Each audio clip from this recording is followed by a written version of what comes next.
Good evening. Two candidates are vying to represent California's 7th District in Congress, incumbent Bera and challenger Doug Ose. Tonight, those two men will debate here at the KVIE television studios. The one-hour live broadcast begins now. The Bera-Ose 2014 California 7th Congressional District Debate, sponsored by Capital Public Radio, the Center for California Studies at Sacramento State, Folsom Lake College, KVIE Public Television, the Los Rios Community College District, and the Sacramento Bee.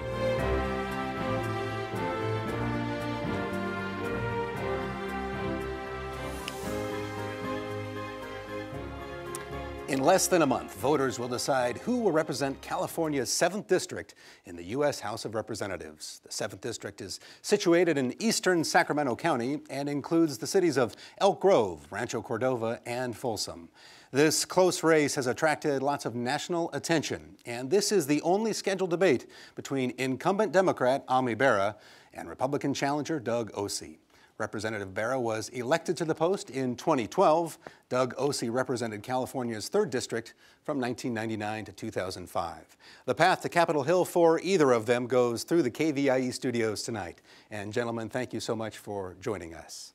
I'm Jason Schultz, your moderator for the evening, and we have a panel of 3 journalists who will be questioning the candidates. Let's meet them now. Marianne Russ, managing editor of Capital Public Radio. Dan Smith, the Sacramento Bee's Capitol Bureau Chief, and Michaela Cuoca-Coleman of Folsom Lake College's online newspaper, The Talon. Also with us tonight, a studio audience, and they have been asked to save their applause to the conclusion of the debate. It's my job to make sure the rules are followed, questions are answered, and to keep an eye on the clock. And with that in mind, let's get started. We will begin with opening statements. And we decided those with a coin toss, and we'll start with Representative Bera. You have 1 minute. Thank you. I want to thank the moderators here. I want to thank the audience here and those watching at home. My story always starts with the story of my parents who immigrated here from India in the 1950s. They settled here in California. This is where I've lived my whole life. My wife, Janine, and I have been married for 23 years, living right here in Elk Grove for the last 19. Our daughter, Sidra, just started her senior year of high school.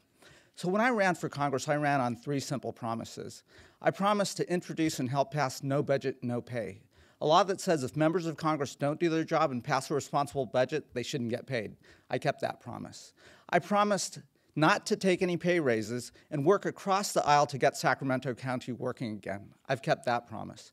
And I promised not to take a pension and make sure that we protected Social Security from being privatized. I've kept that promise.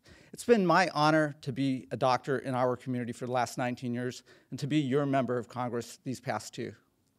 Thank you. Now time for Mr. Ose's opening statement. Thank you, Jason. When my wife and I sit and talk about the future for our children and our country, we focus in on an optimistic view for America, one that focuses on 3 or 4 themes: that an individual can make a difference, that hard work pays off, that we're all in this together and we need to get to work. Sadly, today, my confidence in our country is shaken because Washington is broken. The economy is not creating jobs, and it's very uncertain whether it ever will. Obamacare is not working, and it's costing us jobs, and our water is being sent south. My hope is that we'll fix those things. Congressman Bera has put politics before people in advocating for things that are adverse to this district. To paraphrase a candidate from 2012, trusting Bera to solve these problems is like trusting a burglar to stay in your house while you're out of town and expecting your things are there when you get back. Okay, thank you. Your time is up there. Thank you, gentlemen. Appreciate the opening statements. There are no rebuttals for opening statements, I should mention. It is time to move on to questions from the panel. The candidates were not shown these questions in advance and had no say in deciding the topics for tonight's debate. Each will have 90 seconds to answer the question. They will also have 30 seconds for rebuttals. Now, we only have an hour, so I'm going to be strictly enforcing those time limits, gentlemen. Our first question by coin toss goes to Doug Ose and will be asked by Marianne Russ. Mr. Ossie, let's start with health care. You mentioned Obamacare, or the Affordable Care Act, in your opening statement. You have said that you support the repeal of it, but would keep certain aspects, such as coverage despite pre-existing conditions. But I'm wondering what your plan is for the millions of Californians who now have health insurance under the state's health care exchange or the expansion of Medi-Cal. What would your plan do for them? Obamacare is failing to address our health care needs. In fact, it's costing us jobs through all sorts of sectors, dealing with small business and the like. The president promised that we would be able to keep our doctor, and that promise has proven to be untrue. The president promised that the price of health care would go down. That has turned out to not be true. And while there are a couple things within the 3,000 pages of the Affordable Care Act that have merit, the vast majority of the bill is not consistent with the needs of this country. What we need to do is make sure that people can have coverage for pre-existing conditions, that we allow them to shop across state lines to get the best deal, that we allow them to pick their own doctor. The problem is that Obamacare is killing jobs. And if you don't have a job, you can't afford to pay for the health insurance that you so desperately need. I'm in favor of repealing it and replacing it with something that works, that doesn't kill jobs. The other thing that really concerns me about Obamacare is that the legislation strips $716 billion from Medicare, which is a safety net that our seniors have come to rely upon. That's bad policy. It's simply bad policy. If I were a senior and my representative were proposing that and defending that, I'd be seriously concerned about whether they really were worried about my interests. Congressman Bera, the Affordable Care Act. You know, let's actually address that Medicare claim first. It's deja vu all over again. You know, 2 years ago, Congressman Lundgren made that same claim. The Sacramento Bee called it a lie. Your ads have made that same claim. The Bees called it a lie. Congressman, how many times does someone have to call something a lie until you stop telling it? Now, I look at the Affordable Care Act from the perspective of a doctor. And as a doctor, you know, I've taken care of far too many patients who may have lost their job and they show up. I volunteered on free clinics for the last 19 years. And they may show up, you know, maybe they found a breast mass. And you can see the fear on their face. And you want to work this up. And I'm frustrated as a doctor when you can't. Now, the Affordable Care Act is not the solution that I would have come up with as a doctor and a healthcare expert. But it is now the law, so let's take this law, let's fix it, and let's make it better. Let's address the cost of care. That's why I've worked across the aisle to come up with no-nonsense solutions, working with Republicans, like the Small Business and Family Relief Act that helps lower the cost of care to the average Sacramento County family. That would be $600 a year on average right back into their pockets. Now contrast that with what Congressman Ossie wants to do. He wants to take us back to a time when health insurance companies were in charge, when women could be charged more than men, where if you had a pre-existing illness, you could be denied coverage. That's not progress. That's taking us backwards. Let's fix this, let's make it better, and let's move forward. Mr. Ossie, your opportunity to respond. Congressman Bera has subscribed to the Washington, D.C. talking points that Nancy Pelosi has given him, and he just shared them with you. The Affordable Care Act strips $716 billion from Medicare funding going forward. That's not my number. That's the Congressional Budget Office number.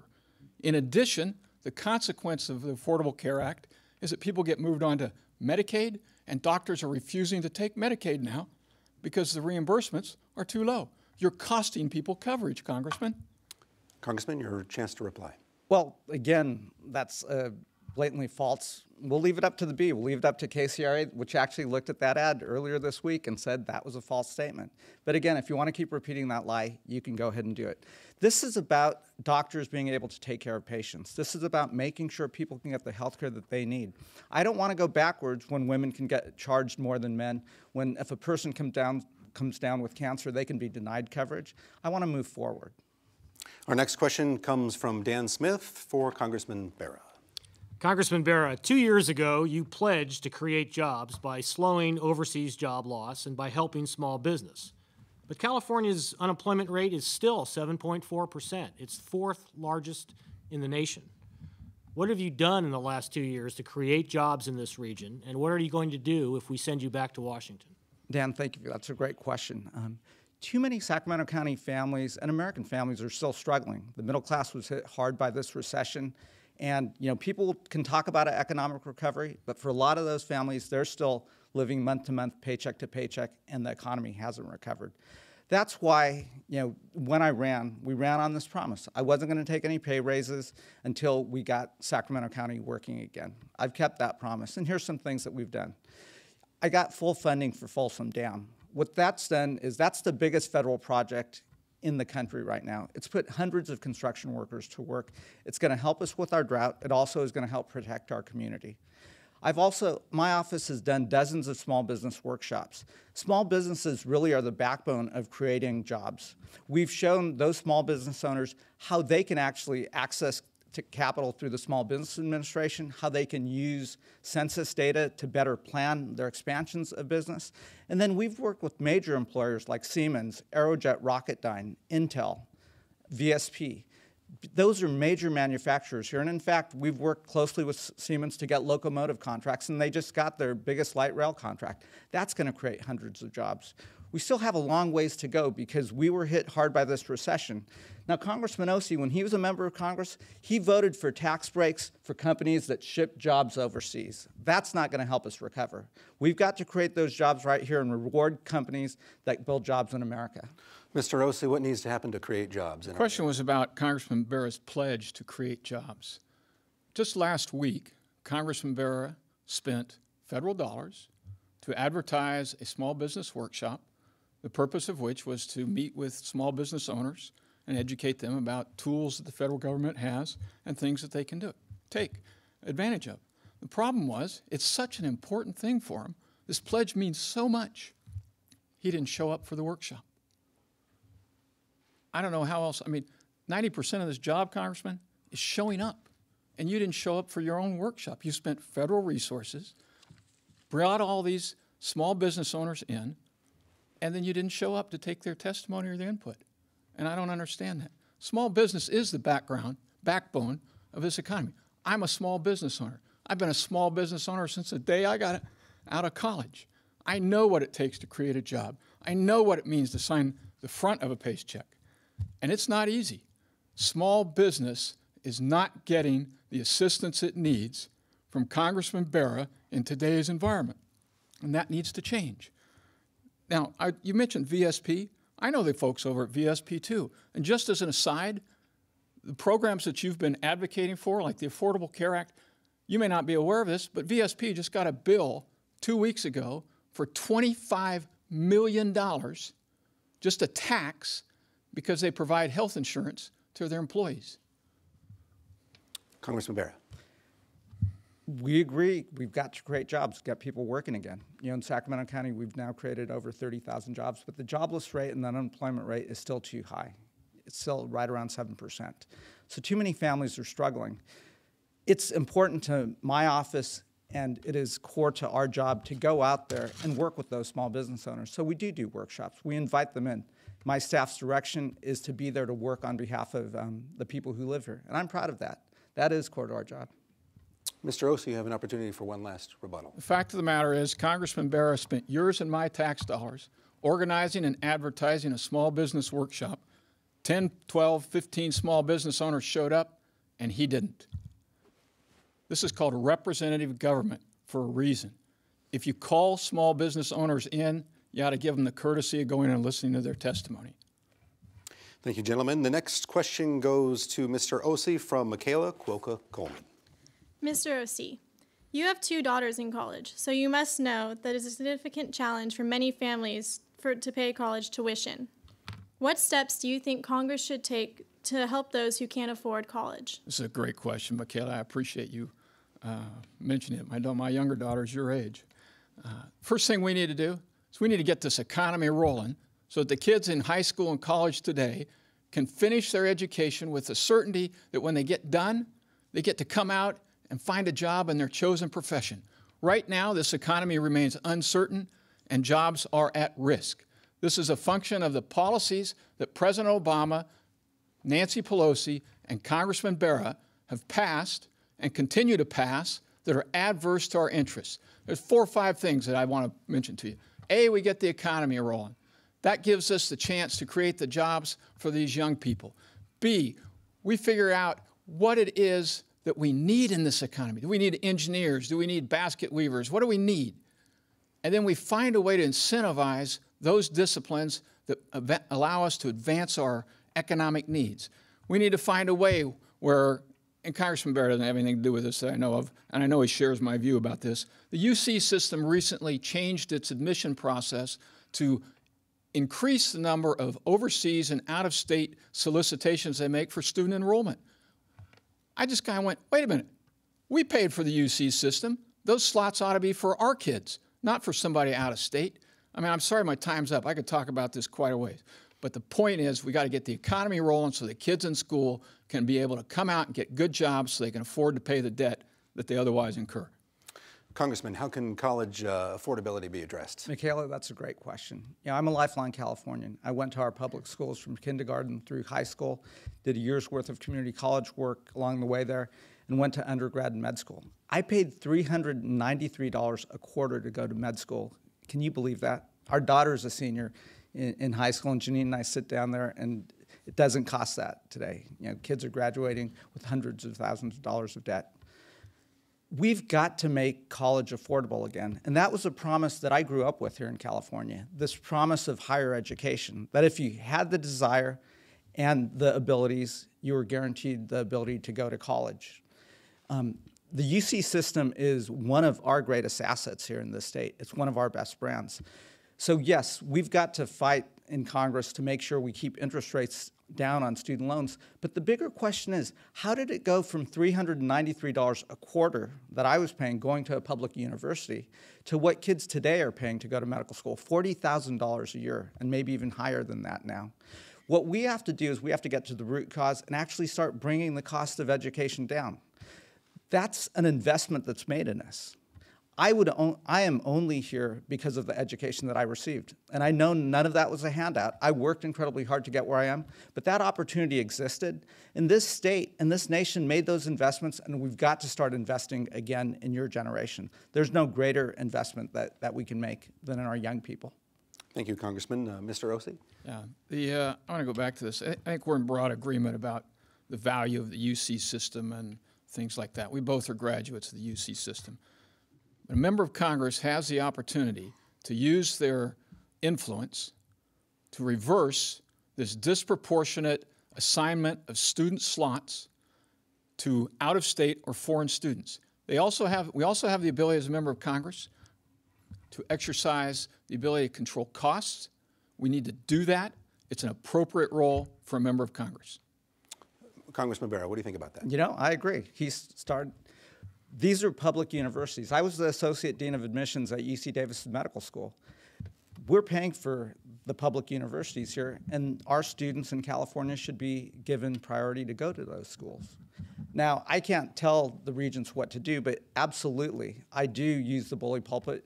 And in fact, we started the UC caucus with a Republican, Jeff Denham, one of my colleagues, and this is the California Public Higher Education Caucus, so it's our community colleges, our Cal State schools, because we've got to advocate for this. Advocating for education. Thank you both. Appreciate that. Marianne Russ, your next question is for Congressman Bera. Congressman Bera, as you well know, California is in the midst of a 3-year drought. Farmers are leaving fields unplanted. Wells in the Central Valley are running dry. Local cities are relying more on groundwater. Yet there is still no agreement in Washington on legislation to assist California. You mentioned the Folsom Dam project, but what else are you doing to help the region and the state cope with the drought? We're in the 3rd year of the worst drought of our lifetime. This is unprecedented, and it's affecting every family. It's affecting our economy. It's affecting food prices, so it's hurting. We've been working from day one to try to address this drought. We've got, working with folks at the various water agencies, we got flows at Folsom Lake reduced to their lowest levels. We've been able to keep them down. Folsom Dam, as you mentioned, we got the funding for Folsom Dam. When completed, that will allow us to hold on to more water during dry years And then we obviously also have a flood risk here, so in years that are really wet, it'll keep our community more safe. But we've got to do more. Congressman Ossie and I actually agree on a lot. We've got to increase storage capacity. We've done dozens of workshops working with the residents in the community and the water districts to let people know what they can do as well. And Sacramento County residents should be very proud of themselves. We've reduced our water consumption by about 20%. Now, we've got ways to go. Long term, though, we have to make sure we fight against proposals like the tunnels that the governor wants to build, the BDCP. I've been working with my colleagues, and we've taken a lead against the BDCP because it doesn't create additional water. We also have to have smart plans. The climate has changed. We've lost our snowpack. Now, my opponent, Congressman Ossie, thinks the climate science is sketchy. He doesn't necessarily believe the climate's changed. I think it has. So we have to come up with new ways to catch water, store it, and move the water. Mr. Ossie. The question is about drought. I wish a member of Congress had the ability to make it rain, but they don't. But a member of Congress does have the ability to get the Bureau of Reclamation to reduce the outflows from Folsom Dam at a time when we are at historic lows in terms of rainfall. When I was in Congress before, I worked on that. For the past 15 months, I've been talking about reducing the outflows from Folsom Dam because of the very real possibility that we were going to need that water, and here we are. We need the water. Congressman Bera has declined to make any effort to reduce the outflows from Folsom Dam. He has today, or recently at least, come out in opposition to the tunnels, which is in opposite of what he was in 2010 when he was in favor of the tunnels. My problem here is we need solutions. We got to protect our water resources and stop sending it south. You understand, please, additional releases from Folsom Dam constitute taking our water and sending it south to Los Angeles. Congressman Bera has not spoken up on this. He has not picked up the phone and talked to the Bureau about reducing outflows. That's why we're sending out thousands of feet per hour more than are flowing into Folsom. That has to stop. Congressman, reducing outflows, your chance to respond. Sure. Let's tell the truth here. Back in January, we went straight at Fish and Game. We kept the fishing season short, and they reduced Folsom Dam outflows to the lowest levels possible. We've kept those levels at very low levels. We talk on a constant basis with the Bureau, with the various water agencies, and work with them to guide. There's more water in Folsom Lake today than there was back in January, but there's not enough. We're in the severe drought. That's why I've fought against the Republican plan that actually wants to take water and move it south. You support that plan? Mr. Ossie, your chance to respond. I remember when the Bureau of Reclamation spokesperson was trotted out in front of the building and said, well, members of Congress, they don't usually contact us to talk about water releases. That was in direct response to direct comments that I had made, and after I made them, you said nothing. We need to save this water, and a member of Congress has the ability to do that, and Congressman Bera has not stepped up and done his job. Thank you, gentlemen. If anyone does know how to make it rain, please let us know. Let's move on to our next question. Dan Smith from the Bee for Mr. Ossie. Mr. Ossie, California business groups have called for the House Republicans to support an immigration bill that not only secures the border, but provides a path to legal status for undocumented immigrants. If elected, will you encourage the House Republican leadership to support this approach? And please tell us why or why not. The senior member of the House Republican leadership, that being the Speaker, supports reform of our immigration laws. He's been very clear about that. Congressman Bera knows that. I know that. Read the Bee. It's in there. I think the first step that we need to take on immigration is to secure our borders and our ports of entry to prevent additional individuals coming in here that we don't know who they are or where they come from. The problem is that the folks who are in leadership on the Democratic side today were the lieutenants the last time our country tried to take on reforming immigration in the mid-'80s. And they were part and parcel, after the passage of the '86 reform, in not implementing the Republican side of the deal. So the problem we have here is that there's no faith that Mrs. Pelosi or Steny Hoyer or any of the others are going to actually do anything, that they will sit at the table and actually do both sides of the deal. That's what Republicans are worried about, is that this comprehensive immigration that Congressman Bera is about to talk about, it's undefined. It doesn't allow us to control who comes in. And I do want to add one thing, though. I know Congressman Bera's parents immigrated here from India. That's a good thing. They came here legally. I'm for legal immigration consistent with our laws. I'm delighted his parents are here, even given these circumstances. But the fact of the matter is, we have a legal system. We need to enforce our laws. We need to start by closing or securing the border. Secure the border. Congressman Bera. I'm glad my parents are here as well, and that they were able to immigrate. You know, look, we're a nation of immigrants, and we've been built as a nation of immigrants, one successive group after another. But we've got to solve this comprehensive immigration bill and problem. We agree. Let's secure our borders. I am a co-sponsor, though, of the comprehensive immigration bill that passed in a bipartisan way out of the Senate. It is a no-nonsense bill that does have plenty of funding in there to secure our borders, but it also starts to address the larger immigration issues. We should want the best and brightest to come here, but we should also want them to stay here and build their companies here and create those jobs here. If you look at the bill, this is a bill that the Congressional Budget Office says will add over $100 billion to our economy. It's a good bill. It's supported largely by the business community, by the farming community. It passed in a bipartisan way, and it is a good bill. Now, Congressman Ossie, you didn't actually answer the question as to whether you would support and co-sponsor that comprehensive immigration bill. I think it's a smart approach, and I think it's the right thing to do. Mr. Ossie, you do have an opportunity to respond to that. So again, I just need a definition of what comprehensive means. In Congressman Bera's view, that means all the folks who are here illegally are given amnesty and citizenship. That's what he's after. I'm not prepared today to go that far. I want to have this border secured. Then I want to have a calm, dispassionate discussion about how we improve our immigration system. That's how our system works best. That's how we need to move forward. We'll close out the discussion on immigration with 30 seconds for you, Congressman Bera. Comprehensive means let's actually address a broken immigration system. Let's secure our borders. Let's make sure we get the best and brightest to come here to America, but we let them stay here, build their jobs here. Let's address the issue of folks working on farms and so forth. Let's pass the comprehensive immigration bill that's supported by business, by the farming community, by pretty much everyone. Thank you, gentlemen. It's now time to move on. We'll give our panelists a break and let each candidate ask each other a question. This was agreed to by both candidates, and by coin toss, Doug Ossie does get to go first. Representative Bera has 90 seconds to respond, with a 30-second response available for Mr. Ossie. Go ahead, gentlemen.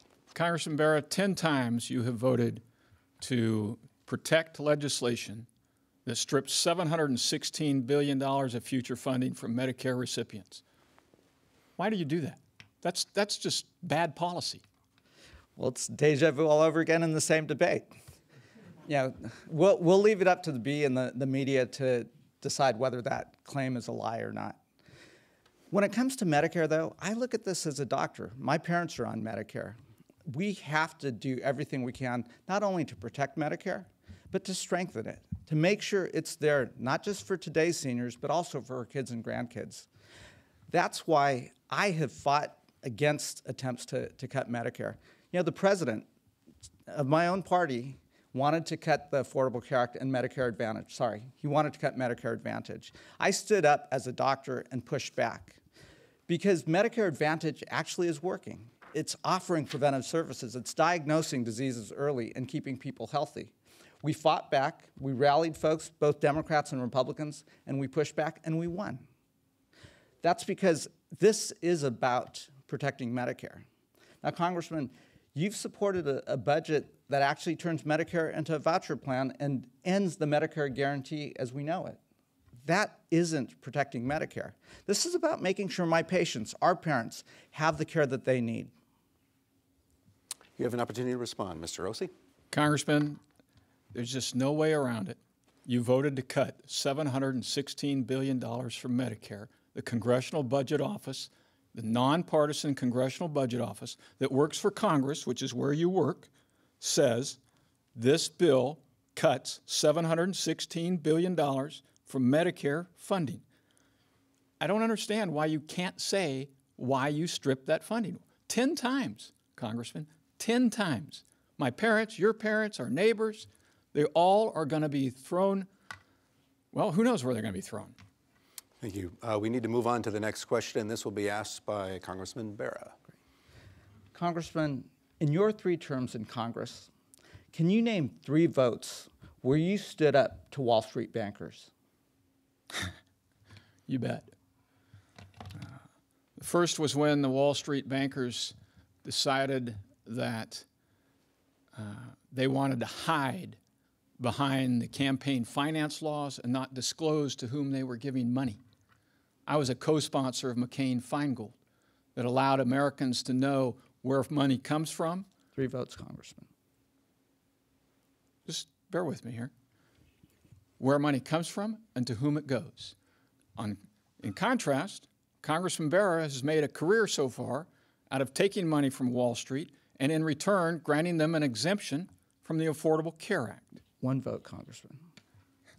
The other items that I stood up to Wall Street on have to do with their desire to have special treatment under tax laws and special provisions for their unique enterprises, something that you have routinely and regularly voted to defend.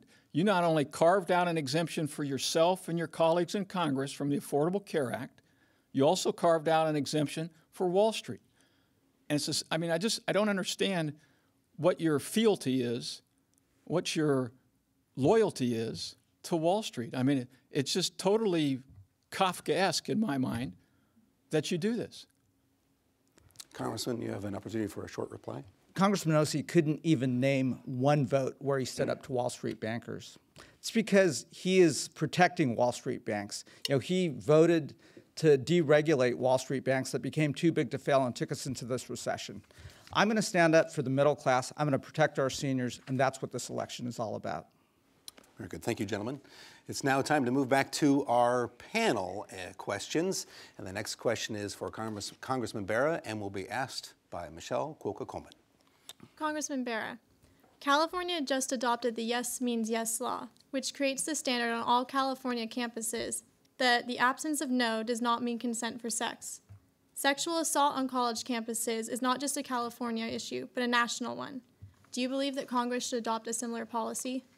Absolutely. As a father of a daughter, yes means yes. This is about, domestic violence against women has gotten out of control, and we have to get a handle on it. And Congressman Ossie and I agree on this. We both are supporters of the Violence Against Women's Act. It is important, and I'm sure he looks at it the same way I do as a father of a daughter, that we have to address violence on campuses. We have to make sure all women are protected. And that's why I spoke on the House floor to pass the Violence Against Women's Act that protects all women. So, yes. Mr. Ossie. I'm a strong supporter of making sure that our campuses are safe for our young men and women, including the threat of violence against women. I am delighted that the California legislature passed and the governor signed the legislation you're referring to. This has been a central theme of my previous public service, that we cannot allow inappropriate behavior by young men or women on our campuses.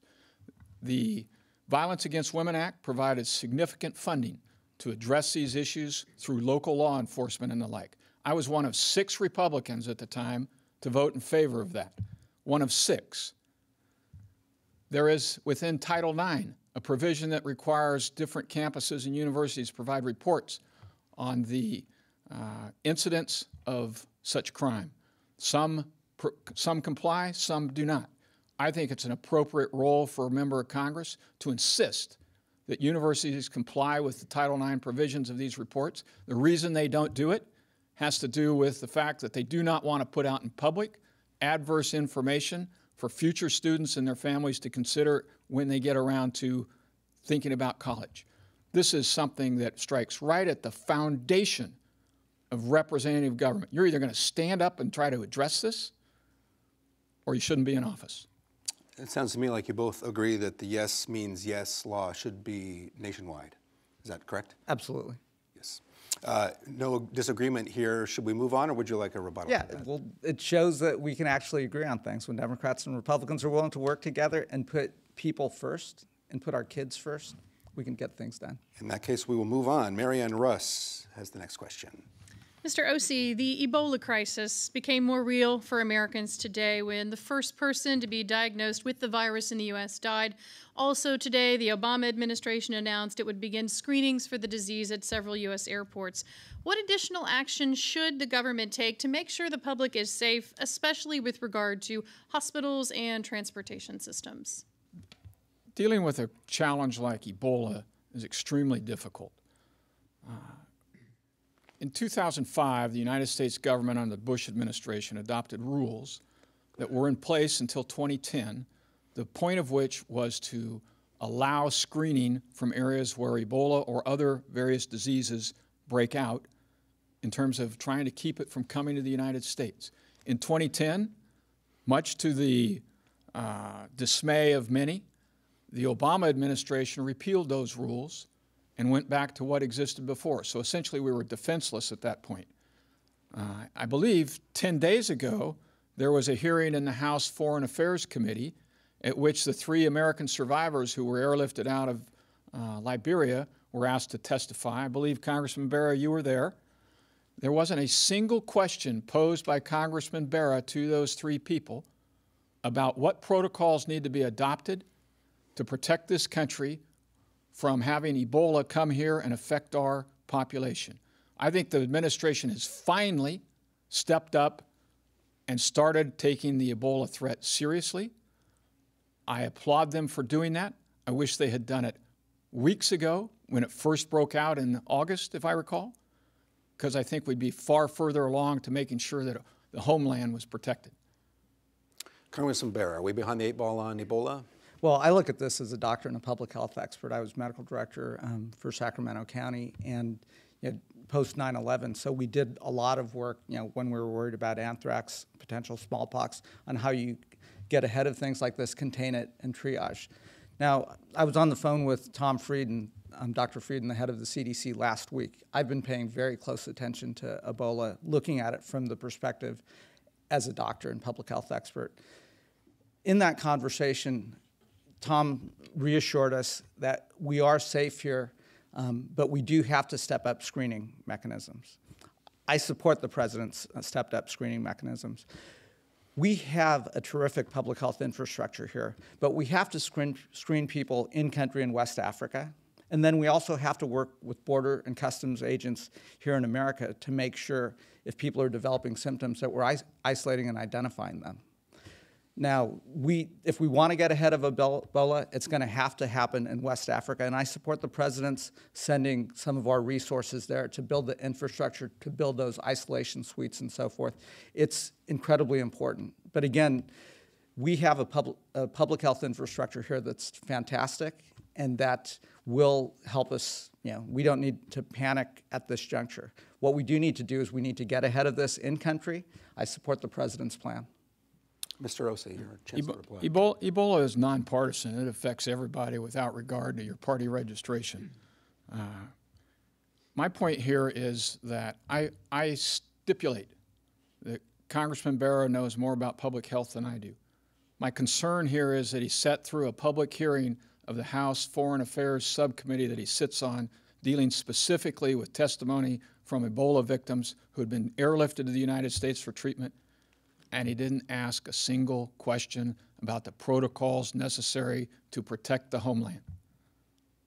Congressman, there's a specific address to you in the hearing. You want to reply to that? Well, again, I've been at the forefront of this, working with the CDC, talking to the CDC, and working with the CDC to get ahead of this. They're the preeminent healthcare organization in the country, or in the world actually, better than the World Health Organization. And they're really taking the lead here. So my conversations are directly with the head of the CDC. Okay, thank you, gentlemen. We will move on from Ebola to Dan Smith with a question for Congressman. Oh, I'm sorry, we have a follow-up. Marianne, yes. Apologies. Mr. Ossie, you mentioned protocols, but I'm curious what protocols specifically you would support. For instance, restricting flights from West Africa? I think that protecting the homeland is the #1 job for the federal government and its elected representatives. And if that involves, under circumstances that hopefully the CDC and Dr. Bera will share with us, then yes, I'd restrict air flights. I do think that the testing at the point of embarkation as opposed to the point of debarkation in the United States makes sense. I mean, this is a very real, serious threat that cannot be dismissed because you didn't read your national security briefing or you weren't willing to ask questions. This is something members of Congress need to jump into and get their hands all over. Congressman, banning flights. I agree with him that Congress has to take this very seriously, which is why I do. I would not ban flights at this juncture, but I would certainly step up screening in country as well, so before people get on that flight. And then I would work with Customs and Border Security here in our homeland when people land to also do the screening. So, and again, you know, in conversation with the CDC, with Dr. Frieden, that is the protocols that are being put in place. Very good. Now we will move on to Dan Smith from the B with a question for Congressman Bera. Congressman Bera, Congress has not updated its war authorization in 12 years, but still the United States is conducting airstrikes against the Islamic State. We asked the readers for some questions, and Judy Pierce from Sacramento submitted this one. She says, I think it is more likely that I will be killed by a drunk driver, criminal, or mentally unstable person than by a terrorist. Do you think going after the Islamic State is an effective use of our limited dollars? These guys, the Islamic State, ISIL, these guys are terrorists, and these guys are the worst of the worst. That said, this is a challenge that has to be dealt with by the people in that region, the Iraqis, the Jordanians, the Saudis. I did support the president's limited airstrikes and so forth because we have to degrade ISIL, we have to combat them, and we have to set them back. But I'm against putting ground forces in the Middle East again. We've been down that road before. The Iraqi people have to be willing to fight for their country. We can't send our men and women into harm's way to fight for their country. They have to be willing to do it. The Syrians have to be willing to do it. And the Saudis and others have to be willing to do it. I also believe the 2002 AUMF has expired. We have to repeal that, and we have to give, you know, if we're going to do this, it has to be a limited authorization. Now contrast that with Congressman Ossie. We were at a forum last week or 2 weeks ago, a candidate forum, and this same issue came up. Now you were in Congress and voted for the biggest foreign policy failure of our lifetime, the Iraq War. In that forum, you talked about wanting to put troops on the ground again. That's, in my mind, that is the wrong approach. Mr. Ossie, you have an opportunity to respond. Dan, this is a great question. Congressman Bera, you weren't listening last Saturday. So the authorization to use military force 2002, which was given to President Bush under the same circumstances and same set of facts, I would go ahead and vote for it again. Because protecting the homeland and preventing people from getting away with killing 3,000 Americans is very much a responsibility of the federal government. I wish that those like Congressman Bera, who wish to Monday morning quarterback, had stepped forward when we were confronted with 9/11 and told us all they knew so we wouldn't have made the mistakes we did. But we did make mistakes. We didn't have his counsel at the time, and that's a loss for the entire country. I do believe that the president has not paid attention to ISIS, that it has manifested itself into something that's quite serious, that is going to require a joint effort. I'm very concerned that the president's efforts on the international front are failing to create the coalition that will address the very real question that every military expert has said, which is we have to have boots on the ground. Dan, I got to tell you, I'm really tired of war. But in these jobs, like a member of Congress, you can be tired, but you still have to confront it. This, however, is not the #1 national security issue we face. I'm hoping we get to the #1, which is the possibility of Iran obtaining nuclear weapons. That cannot be allowed to happen. Congressman Bera, you have an opportunity to reply. Look, I'll give Congressman O.C. the benefit of 2002, but in hindsight, knowing what we know today, was that vote to authorize the Iraq War a mistake? You can reply, Mr. O.C. It's your opportunity. Well, again, I think the #1 national security issue, rather than talking about something 10 years or 12 years ago, remains the possibility that Iran is going to get nuclear armed. We have had a parade from the president and his allies in Congress, like Congressman Bera, that says we can trust the Iranians. We've got a paper document. It reminds me of Neville Chamberlain in the 30s. The Iranians are not to be trusted. The reality of them having an operable nuclear weapon is a catastrophe, and he's done nothing to address that.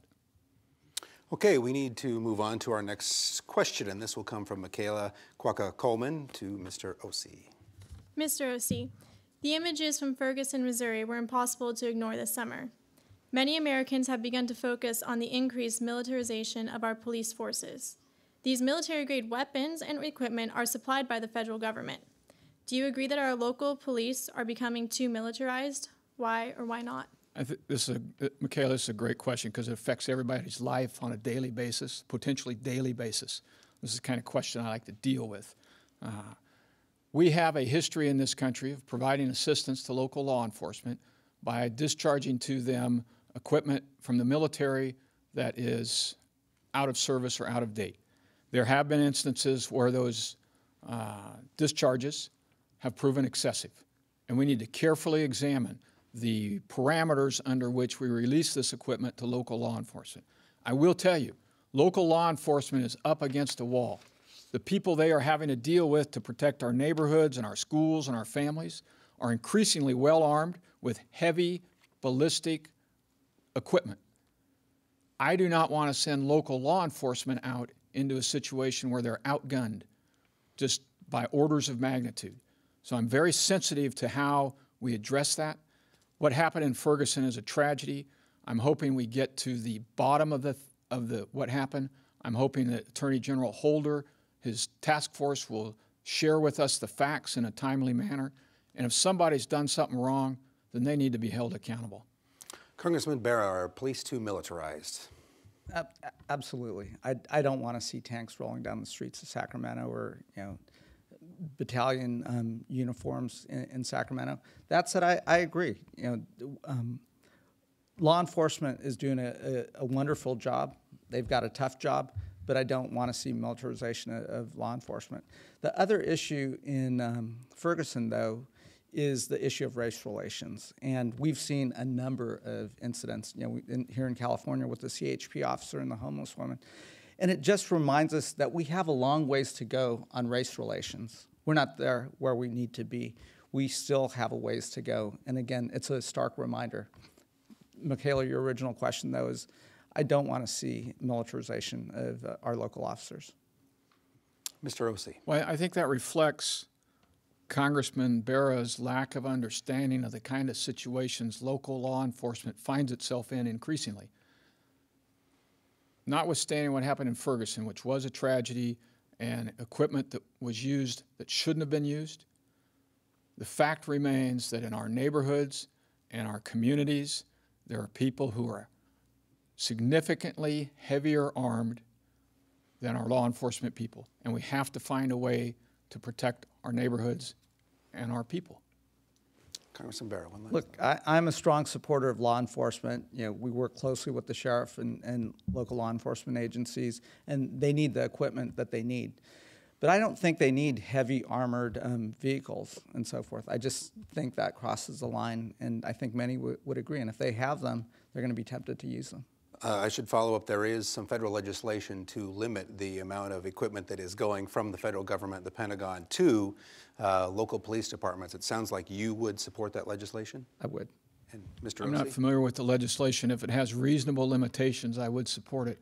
I do want to make sure that The listening audience is aware I have a long-standing history with law enforcement in this community. I'm endorsed by the district attorney. I'm endorsed by the sheriff. I'm endorsed by the law enforcement union groups all around this district. They trust me. They know that when I talk to them straight, and they know that if I say that's unreasonable, then they know I mean that. But they also know I deliver. Well, we are running out of time. We have time for one last question. We'll just have one response each, and we'll give you 1 minute each. We'll start with Mary Ann Russ. Congressman Bera, more oil is coming into California by rail, and about a fifth of it is the highly flammable Bakken crude oil. After several disastrous explosions elsewhere in the country, state lawmakers have made some attempts to improve public safety, but primarily it's a federal issue. What would you do to increase the safety of rail cars moving through our community? Well, we've been talking about it in Congress, and it worries me because those rail cars come right down the middle of Sacramento, right down the middle of Elk Grove. If one of those cars were to explode, that would be a disaster. We've been pushing the Department of Transportation to be more transparent with us, at least with local agencies. Let them know when those cars are moving through. And then, yes, I support working with the state and what the state of California is doing in terms of increasing standards. First and foremost, we've got to keep our community safe. And if these time bombs are going through our communities, at least let us know when they're coming through. But I think we've got to think about how to make this more safe. Mr. O.C. I actually support the legislature's efforts to advise communities of the safety questions. I mean, I've seen enough accidents at rail crossings to know that that can quickly get out of control. I actually was shaken out of my bed in 1972 when the bombs went off in Roseville that had been ignited by virtue of a rail car fire. So I have more than a personal experience in this. One of the things we need to do, though, in addition to improving the safety of the rail cars with double holes and thickening up the skin on the outside, is we need to get the railroads to go back into their rail beds and fix the foundation on which the rails are set. That's the primary safety issue, is if the rail bed isn't safe, the cars, doesn't matter how thick the sides are, the cars are going to go over and we're going to have a catastrophe. Thank you, gentlemen. Well, we are out of time for questions this evening. We do need to move on to closing statements. And for those, you do each have 90 seconds. And by coin toss, again, Representative Bera gets to go first. Well, again, want to thank the moderators, want to thank the audience here and those watching on television at home. You saw two different visions of leadership tonight. Mine is leading by example. When I ran for Congress, I ran on three simple promises. I promised to introduce and help pass no budget, no pay, a law that says if members of Congress don't do their job and pass a responsible budget, they don't get paid. I kept that promise. I promised to fight against efforts to privatize Social Security and that I would return my pension until we strengthened Social Security and Medicare. I kept that promise. And I promised not to take any pay raises and work across the aisle to get Sacramento County working again. I kept that promise. That is leadership by example. Now contrast that with Congressman O.C. When he was a member of Congress, he took multiple pay raises. He voted for tax breaks for companies that ship our jobs overseas. And he voted to privatize Social Security. And tonight, we talked about the Iraq War, the biggest failure of foreign policy in our lifetime. He didn't move away from that vote, even in hindsight, knowing what we know today. It's been an honor serving our community for the last 19 years as a doctor. It's been my privilege being your member of Congress these past two. I would be honored to have your vote on November 4th. Congressman, thank you. Mr. O.C. Ladies and gentlemen, thank you for letting me spend this hour with you in your homes and here in this audience. Jason, you've done a great job. Leadership matters, ladies and gentlemen. We see that across the country and around the world. Right now, we don't have it. Washington is broken. Simply put, our country is on the wrong track. Congressman Bera is in Washington, and he's not doing anything to change the direction of policy or our prospects. He's voted to increase taxes by $2.6 trillion. He's voted to, those of you who own a home, he's voted to deny you, to take away the home mortgage interest deduction. He's voted to take $716 billion away from Medicare funding over the next 10 years. He's voted to increase fuel taxes on the gas we buy for our cars and our pickups. He's done nothing to protect our water. In fact, he's been silent on controlling the releases from Folsom that amount to thousands of gallons per second of water that we desperately need, and he sends it south. That's not leadership. That's abdication. Ladies and gentlemen, I have a record in this community of getting things done using real-world experience. I'm asking you tonight to join me in my quest to get our country back on track. We can do this. Leadership matters. God bless the United States of America. Thank you, Mr. Ossie. Thank you, Congressman Bera. I think you'll both agree we covered a lot of ground and gave folks something to think about on all the various issues. Of course, I also want to make sure I say thank you to our esteemed panelists, Marianne Russ from Capital Public Radio, Dan Smith from the Sacramento Bee, and Michaela Cuoca-Coleman from the Folsom Lake College online newspaper, The Talon. Of course, thank you to our studio audience tonight. They did keep the applause down. Their opportunity to applause comes basically now as we end. We also want to thank the viewers at home. Make sure you are informed now. You've heard from both candidates. It's now your job to go out and vote on November 4th. Good night.